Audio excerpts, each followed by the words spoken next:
Daniel Jimenez is an assigner for the Indianapolis Umpires Association. His organization is responsible for staffing 60 schools in central Indiana with umpires. I would say each day we're typically about 6 to 8 games that are one man with a number of games that continually get canceled. He says in the last 2 years, a lot of officials have retired and there hasn't been enough new interest to replace them. Another deterrent is the startup cost, with equipment alone costing between $400 and $500.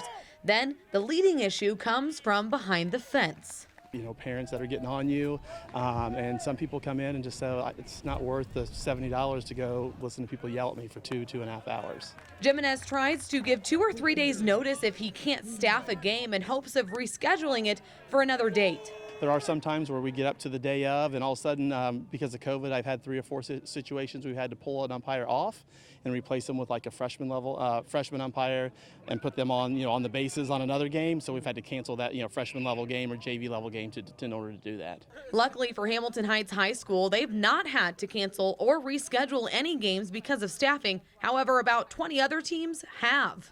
It's difficult because the umpires have to be IHSAA certified, licensed IHSAA umpires to be able to umpire. You can't just pull, your uncle onto the field to do it. The severity of the shortage is leading IHSAA to look into reinstating the provisional license, which they haven't used in about a decade. To then help those young kids who have an interest in officiating, put them at our middle school, maybe freshman level, depending on their background already as an official, and then work them into the varsity level after graduation.